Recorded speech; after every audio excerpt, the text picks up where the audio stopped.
RPI महायुतीत घटक पक्ष म्हणून आहे. मला तिसऱ्यांदा राज्यसभेवर संधी मिळाली, मंत्रिपदही मिळाले, यावर मी समाधानी नाही. ज्या महाराष्ट्राने मला घडवलं त्या महाराष्ट्रात माझे कार्यकर्ते वाऱ्यावर आहेत, त्यांना सत्तेचा वाटा मिळत नाही, अशी खंत केंद्रीय सामाजिक न्याय राज्यमंत्री रामदास आठवले यांनी पत्रकार बैठकीत व्यक्त केली. आरपीआय सत्तेत वाटा मिळण्यासाठी मुख्यमंत्री देवेंद्र फडणवीस यांना पत्र दिल्याचं आठवले यांनी यावेळी सांगितलं. केंद्रीय सामाजिक राज्यमंत्री रामदास आठवले हे कार्यक्रमानिमित्त सांगलीत आले असता त्यांनी माध्यमांशी संवाद साधलाय. ते म्हणाले, दलित उपेक्षितांसाठी चळवळ म्हणून सुरू केली. आज माझा पक्षाची व्याप्ती वाढत चालली आहे. देशातील प्रत्येक राज्यात आरपीआय पोहोचलाय. त्या ठिकाणी आमचे कार्यकर्ते, नगरसेवक, आमदार होत आहेत. महायुतीमध्ये तिसऱ्यांदा मला मंत्री म्हणून काम करण्याची संधी मिळाली, परंतु मी समाधानी नाही.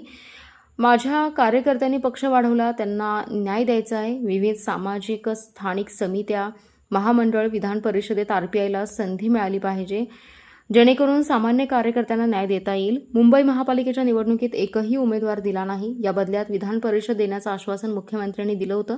आता ते कधी मिळेल माहीत नाही, परंतु माझ्या कार्यकर्त्यांसाठी मी मुख्यमंत्र्यांना पत्रव्यवहार केलाय. ते लवकरच आरपीआयला न्याय देतील असं वाटतंय. यावेळी नगरसेवक जगन्नाथ ठोकळे यांच्यासह आरपीआय कार्यकर्ते उपस्थित होते.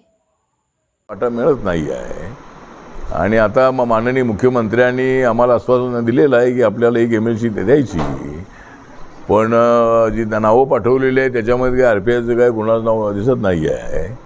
पण मुख्यमंत्र्यांनी मात्र आम्हाला मुंबई महानगरपालिकेमध्ये एकही जागा न मिळाल्यामुळं त्यांनी आश्वासन आपल्याला दिलं होतं की तुम्हाला एक MLC नक्की ते देणार. आणि बघूया आता कुठल्या या 9मध्ये ते देतात की पुढच्या 5 MLC आपल्या गव्हर्नर नॉमिनी आहेत. त्याच्यामध्ये एखादं नाव आम्हाला मिळालं तर एका कार्यकर्त्याला चांगली संधी मिळेल आणि मला एकट्याला मंत्रिपद मिळालेलं याच्यामध्ये मी समाधानी नाही. या कार्यकर्त्यांच्या बळावर मी ही मुवमेंट उभी केलेली आहे आणि माझं नाव जे झालेलं आहे, मी एकटा असतो तर मला कोणी विचारलं नसतं. माझ्या पाठीमागे ताकद उभी राहिली, तरुण मोठ्या संख्येने उभे राहिले. तुम आगे बढ़ो हम तुम्हारे साथ चे नारे देत राहिले आणि अनेक आंदोलनामध्ये, जेलमध्ये ते माझ्यासोबत राहिले. म्हणून माझ्या नावाला माझ्या नावाची ओळख झाली. त्यामुळं मला दिल्लीला जाता आलेलं आहे. त्यामुळं मला असं वाटतं की म्हणून महाराष्ट्रातल्या कार्यकर्त्यांना काही ना काहीतरी सत्तेचा लाभ मिळाला पाहिजे. DPDCवर आमचं 1 किंवा 2 नाव असलं पाहिजे. सगळ्या कमिट्यावरती आमची नावं असली पाहिजेत. 200-300-400 इश्यू आहेत ते आमचे गेले पाहिजे. तसं पत्र मुख्यमंत्र्यांना दिलेलं आहे. आणि कार्यकर्त्यांना, छोट्या मोठ्या कार्यकर्त्यांना, ते माझ्या ज्यांना सत्तेचा काही सहभाग न मिळालेला नसताना सुद्धा त्यांचा माझ्यावर विश्वास आहे आणि म्हणून ते माझ्यासोबत ताकदीने उभे आहे. त्यामुळं पण देवेंद्र फडणवीस साहेबांनी विचार करणं अत्यंत आवश्यक आहे आणि सगळ्या BJPच्या अध्यक्षांना, आपल्या सगळ्या पालकमंत्र्यांना आदेश देणं अत्यंत आवश्यक आहे आणि RPIचं नाव त्या ठिकाणी आलं पाहिजे अनेक कमिट्यामध्ये.